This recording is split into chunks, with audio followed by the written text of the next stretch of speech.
Welcome to சுடுதண்ணி. இன்னைக்கு நம்ம வீடியோல ஒரு ஹோட்டல் ஸ்டைல் ரெசிபியை தான் பார்க்க போறோம். கோலா உருண்டெல்லாம் என்ன ஹோட்டல்ல தான் பண்ணுமா, நம்மளே வீட்டுல சூப்பர் ஈஸியா பண்ணலாம். இன்னைக்கு வாழைக்காய் கோலா உருண்டை எப்படி பண்றதுன்னு பார்க்க போறோம். அப்படியே பஞ்சு மாதிரி செம்ம டேஸ்டா இருக்கும். இதோட இன்க்ரீடியன்ஸை நான் டிஸ்கிரிப்ஷன் பாக்ஸ்ல கொடுக்குறேன். இப்ப வாங்க சேர்ந்து சமைக்கலாம். ஃபர்ஸ்ட் இதுக்கு நான் ஒரு வாழைக்காய் எடுத்திருக்கேன். இதை கட் பண்ணிட்டு நம்ம ஒரு குக்கர்ல சேர்த்து வேக வைக்க போறோம். வாழைக்காயோட எண்ட்ஸை கட் பண்ணிட்டு இதை ஒரு 5-6 பீஸா கட் பண்ணி நம்ம குக்கர்ல சேர்த்துடலாம். கொஞ்சமா தண்ணி சேர்த்துட்டு இதை ஒரு 2 விசில் வச்சு எடுத்துக்கோங்க. 2 விசிலுக்கு அப்புறமா இந்த வாழைக்காய் நல்லா வெந்து வந்துடும். அப்போ தோலையும் நம்ம ஈஸியாக எடுக்க முடியும். ஸோ இந்த மாதிரி லைட்டாக உரிச்சிங்கனாலே அப்படியே மொத்தமும் வந்துடும். இதை கட் பண்ணி நம்ம சேர்க்கும் போது தோல் எடுக்கிறதுக்கு ஈஸியாக இருக்கும். அதனால தான் அப்படி சேர்த்துருக்கேன். எல்லாத்தையும் இந்த மாதிரி எடுத்துட்டு இதை நல்லா ஆற வச்சுருங்க. ஆறினதுக்கு அப்புறமா இதை லைட்டாக இந்த மாதிரி புட்டு மாதிரி உதுத்து விட்டுக்கலாம். இப்போ இது ரெடியாக இருக்கு. இது இருக்கட்டும். அடுத்து நம்ம ஒரு பேஸ்ட் ரெடி பண்ணிக்கலாம்.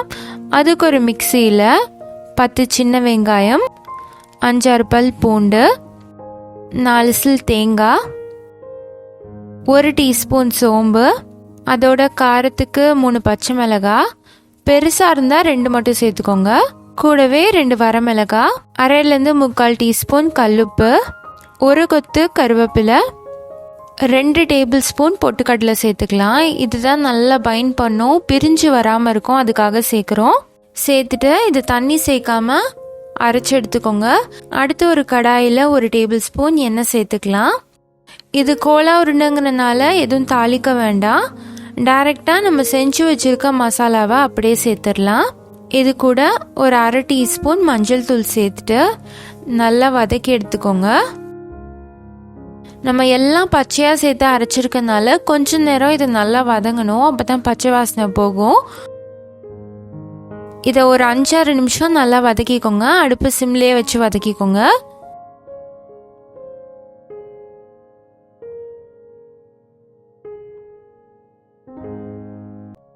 இப்போ பார்த்தீங்கன்னா இது நல்லா வதங்கிருச்சு. இதில் நம்ம ஆல்ரெடி புட்டு வச்சுருக்க அந்த வாழைக்காயை உள்ள சேர்த்துடலாம்.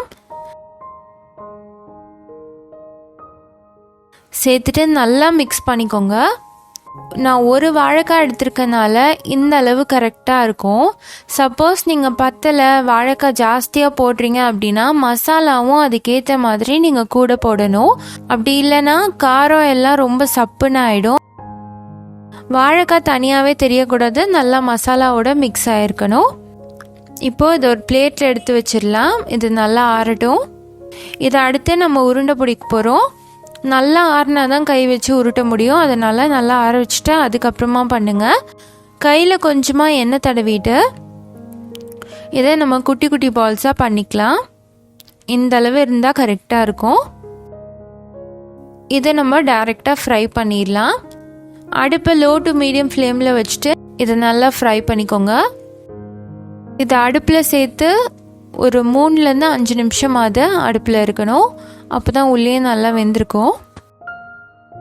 நம்ம பொட்டுக்கடலெல்லாம் சேர்த்து பசிச்சிருக்கனால நல்லா பைண்ட் ஆகிருக்கும். ஸோ சீக்கிரமாக பிரிஞ்செல்லாம் வராது. நல்லா கலர் சேஞ்ச் ஆகி வர அளவுக்கு பொரிச்சு எடுத்துக்கோங்க. இது அப்படியே பஞ்சு மாதிரி இருக்கும். ஏன்னா உள்ளேயும் நல்லா குக் ஆகிருக்கும், வெளியும் நல்லா குக் ஆகிருக்கும். அப்படியே சாப்பிடும் போது அவ்வளோ சாஃப்டாக இருக்கும். இப்போ பார்த்தீங்கன்னா இது நல்ல கலர் மாதிரி வந்துருச்சு. இந்த மாதிரி ஒரு ப்ரௌன் கலரில் வரணும். இப்போ இதை எடுத்துடலாம். நம்மளோட வாழைக்காய் கோலா உருண்டை சூப்பராக ரெடி ஆயிடுச்சு. இன்றைக்கி நான் இதை சாம்பார் சாதத்தோடு சர்வ் பண்ணேன். ரொம்ப சூப்பர் காம்போவாக இருந்துச்சு. இதை நீங்கள் மோர் குழம்பு பண்ணும்போது ரசத்தோட எல்லாத்துக்கூடையும் வைக்கலாம். செம்மையாக இருக்கும் சாப்பிட்றதுக்கு.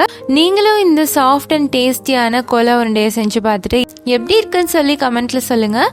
இந்த வீடியோ உங்களுக்கு பிடிச்சிருந்தா லைக் பண்ணுங்கள். சுடுதண்ணி சேனலை சப்ஸ்கிரைப் பண்ணுங்கள். தேங்க்யூ.